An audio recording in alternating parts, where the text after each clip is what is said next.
Eh bien, salut à toutes et à tous, c'est Arsenic et j'espère que vous allez bien. Écoutez, moi comme toujours. Ça va super. Et donc aujourd'hui, on se retrouve pour faire la quatrième partie sur la suite des tutos pour faire un katana complet de A à Z. Et ce coup-ci, on va faire le fourreau. Donc pour ça, comme d'habitude, ça va être relativement simple. Il va falloir que vous preniez une de vos lames que vous avez déjà faites, que vous prenez une planche de balsa de 5 mm et il va falloir venir poser votre lame comme ça, d'accord? Dessiner le contour de la lame. Une fois que vous avez fait ça, ça devrait ressembler à ça. Donc ça va être le trait au centre, vous voyez.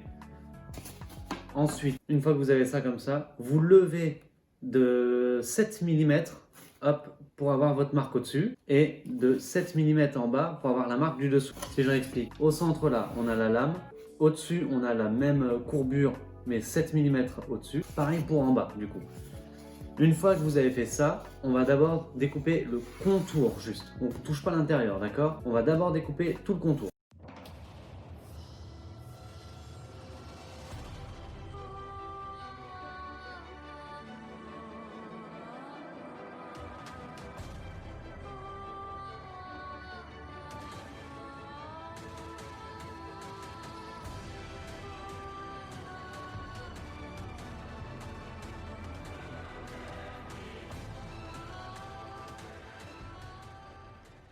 Une fois que vous avez coupé ça, on va venir poncer un petit peu pour que ce soit bien. Et là, pour cette forme-là, vous la redessinez à la main, grossièrement, d'accord?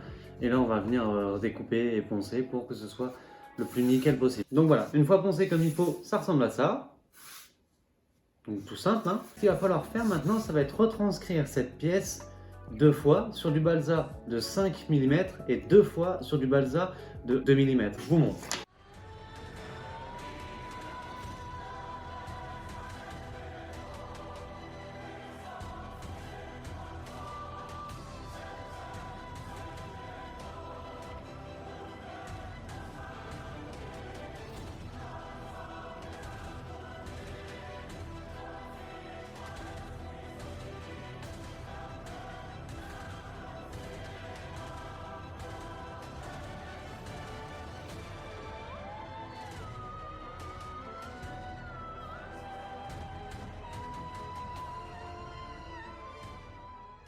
Donc voilà, vous avez les deux formes sur le balsa de 5 mm et les deux formes sur le balsa de 2 mm. Du coup, maintenant, ce qu'il va falloir faire, on sait que on a la lame et on a le sous-bas qui vient buter ici. Seulement, si on fait juste la hauteur de la lame, le fourreau ne rentrera que jusque là. Or, nous, on veut qu'il aille jusque cette hauteur-là. Donc, ce que vous faites, c'est sur la première que je vous ai fait découper avec vos deux mesures, vous mettez ceci collé là et vous dessinez autour du dessous-bas. Vous voyez? Une fois que vous avez fait ça, on va pouvoir enlever toute la partie à l'intérieur. Tout ça là, hop, ça dégage, on n'en veut plus. Et sur les deux de 2 mm, il va falloir retirer cette partie-là. Tac, tac. Je vous montre exactement ce qu'il faut retirer. Hop, donc si je remets ma lame, il faut venir retirer ça. C'est pour que ça puisse venir jusqu'au bout. Et donc ça, vous le faites sur les deux de 2 mm, d'accord? On se retrouve une fois que tout ça c'est découpé.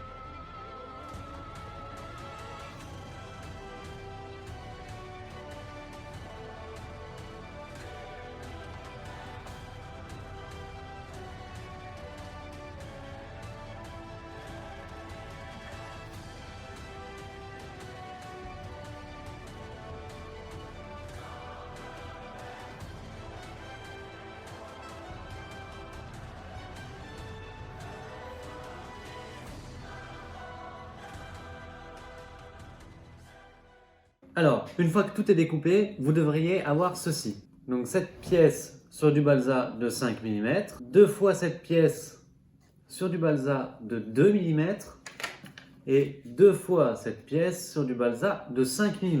Donc maintenant, vous devez vous en douter, mais on va devoir coller tout ça. Donc alors, on va commencer par prendre celle avec le gros trou ici sur du balsa de 2 mm et venir poser celle-ci de 5 mm par-dessus, comme ceci.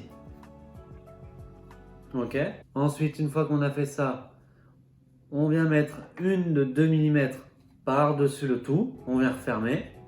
Ensuite, une de 5 d'un côté, une de 5 en dessous. Ok, donc je répète, 5 mm, 2 mm, 5 mm, 2 mm, 5 mm. Et une fois que tout est collé, il va falloir poncer pour que le tout soit lisse. Du coup, une fois le fourreau poncé, ça ressemble à ça.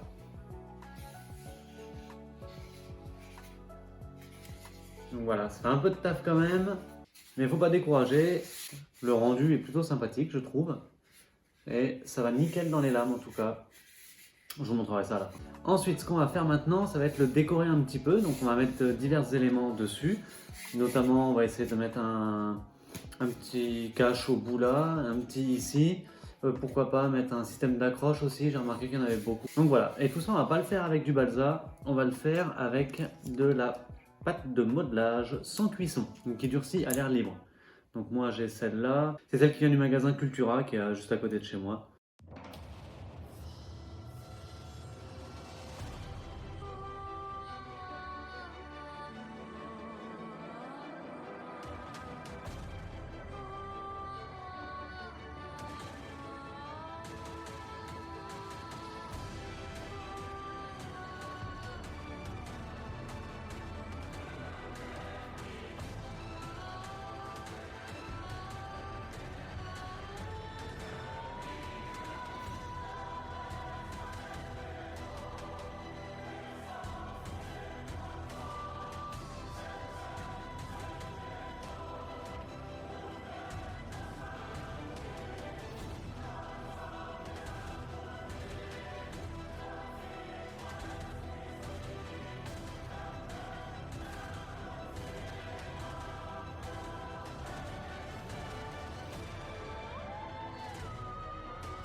Donc voilà, une fois que maintenant toutes les petites pièces ont été faites pour venir les mettre sur le fourreau, il va nous rester du coup la dernière étape, ce qui va être la peinture.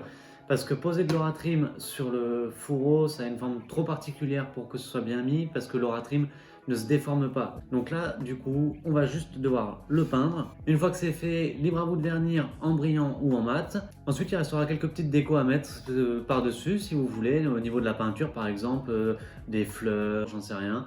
Ou même peut-être mettre un lacet, quelque chose, qu'importe. Moi, je sais que je vais le peindre en noir et doré, je pense, et mettre certainement un lacet rouge. Donc je vais bien voir. Bon, il est maintenant temps pour moi de vous montrer les images du fourreau.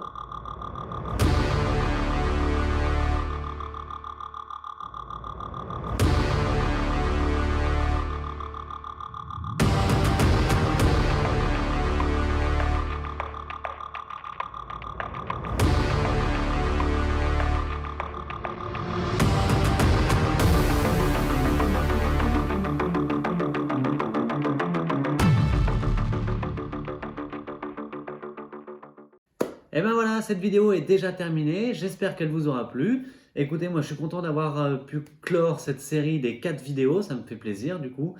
Maintenant vous avez toutes les cartes en main pour pouvoir faire le katana de A à Z. Si cette vidéo vous a plu, n'hésitez pas comme toujours à laisser un gros pouce bleu, à vous abonner, à partager en masse, ça me ferait super plaisir.